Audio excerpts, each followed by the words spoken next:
Welcome to the London Outlook for Thursday, 23 November 2023. Starting off with the news for today, you can see there's a bunch of red folder Euro and GBP news. However, it's Thanksgiving in the US, so I'm not expecting the New York session to be very lively, but we'll see how it goes.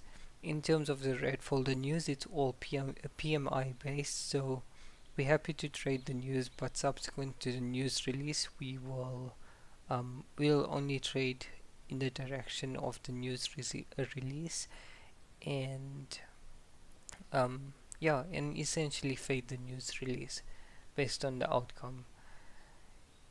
In terms of the charts and my outlooks and end of day reviews going forward, I decided that from now on I'll be doing outlooks and end of day reviews for both GBPUSD and EURUSD, and I won't be monitoring any secondary pairs going forward.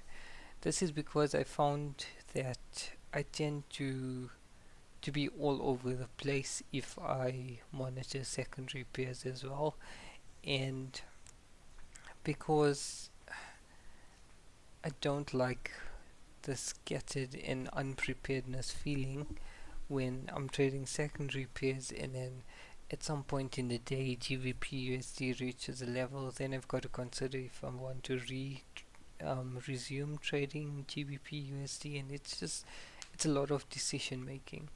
So rather than that, I decided that I'll trade both GBPUSD and EURUSD at the same time.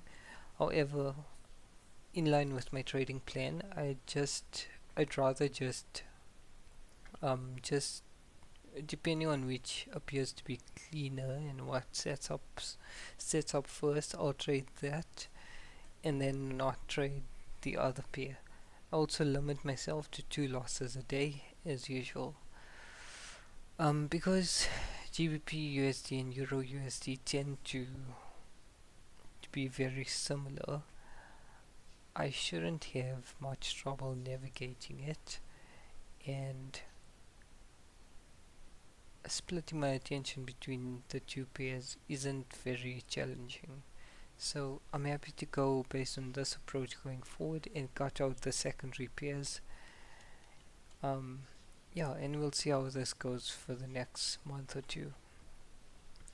In terms of the outlook for today, starting with GBPUSD on the 4-hour, what you can see is that price has come into this 4HOB. We still essentially, in terms of market structure, we heavily bullish. We want to trade pro-trend.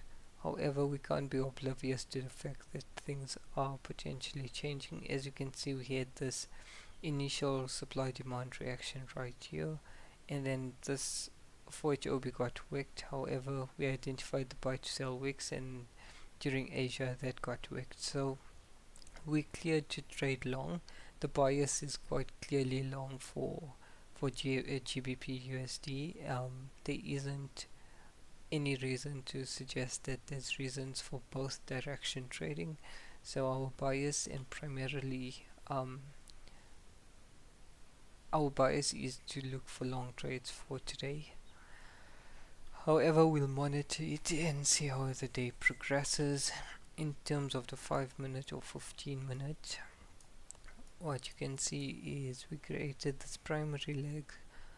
After sweeping this, like I said, in Asia we just about wicked the buy to sell wicks of the 4-hour. However, we clearly have demand in control. However, as per our rules, we do have to wait for the Asia range to be swept on one side before we consider trading. Ideally, I'm hoping that the top side will be swept. If not, order flow is probably going to shift, and then we'll take out the Asia low and look for a new low of the day to form. Given that we're in a primary leg, we'll need primary leg support to be formed, or we're probably going to take out the low right there.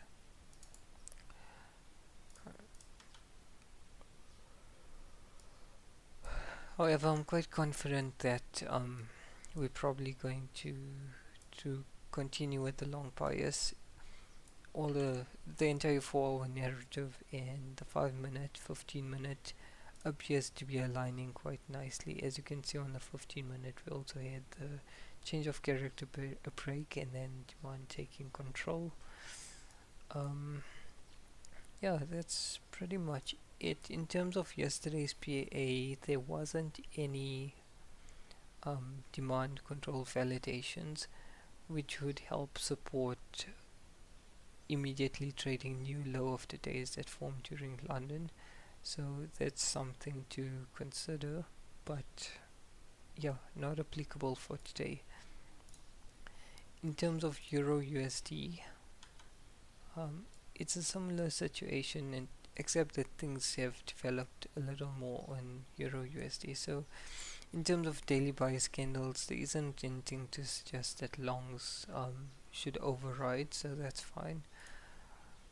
And then what we can see is essentially similar situation to GBPUSD, where the market structure is confirmed bullish, which is great. However, in terms of the 4 hour order flow, what you can see is we recently had this change of character, and then we've created this chain validating the pullback phase, which has brought us into the pro trend extreme. And since then, we've essentially wicked the pullback phase OB. However, because it's the last point of supply, there is a chance that this 4H OB will hold. However, we've also got to consider that we've tapped the pro trend extreme, and since then we've wicked the chalk OB, which then validates this primary leg OB. So on Euro USD, we essentially trading between two OBs, and as a result, we've got to manage our expectations in terms of which direction we're trading and how we go about it. To elaborate further on this, I think 5 minute will illustrate my point a little better. So we tapped the primary leg, we tapped the pro trend extreme OB on the 4 hour, and then we've had the change of character, which then subsequently developed into demand taking control on the 15 minute. Since then, we've tapped the pullback phase, which negates or which invalidates taking longs until we create more IRL and develop that triangle to the right. So presently, as of this morning, our primary bias is to short from this 4H OB. However, as usual, we need to wait for one side of the Asia range to be swept. I'll go to the 5 minute just to illustrate some more points in a bit more clear fashion. Yeah, so essentially what I'm waiting for in the London session is for one side of the Asia range to be swept, and depending on which side is swept, I will then evaluate how to move forward. My basic idea is if the Asia high of the day is swept, then that's good. I'll essentially wait for 5 minute order flow to fully shift, and then I'll consider shorting up until this point, and then once we get in here, I'll consider the longs. But at the same time, we've got to consider the likelihood of each side holding, and 5 minute and 15 minute who is in control. In terms of the low of the day Asia being swept, similar scenario, I'll wait for order flow to shift first and then reevaluate at that point. As you can see, in terms of who presently has control, both the 5 minute and the 15 minute suggest that demand has control. In terms of a lower of the day support, lower down, lower than this, there isn't really much support because the 15 minute only takes control at this point. So trying to support a low of the day around here is a bit challenging. In terms of a high of the day higher than this, um, so 5 minute, 15 minute has already switched control, but what we can see is that on a 30 minute it's more than likely that supply is in control.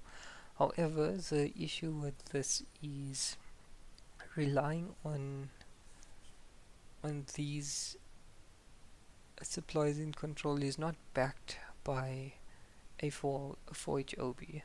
So for that reason, development of support for why we should immediately enter a high of the day like somewhere here isn't supported. And additionally, in terms of a low of the day, yes, we've tapped this Protrend 4HOB yesterday. However, we haven't developed control from this 4HOB just yet from the previous day. So the control was established in the current day, and thus our options are quite limited. And there's essentially for today specifically, there's no reason to consider immediate entry of new high of the days or low of the days that form during London.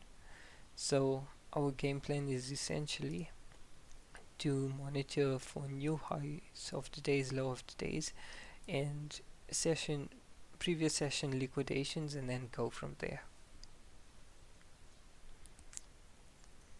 Cool, so that's the outlook for today for the London session. We'll chat again for the New York session.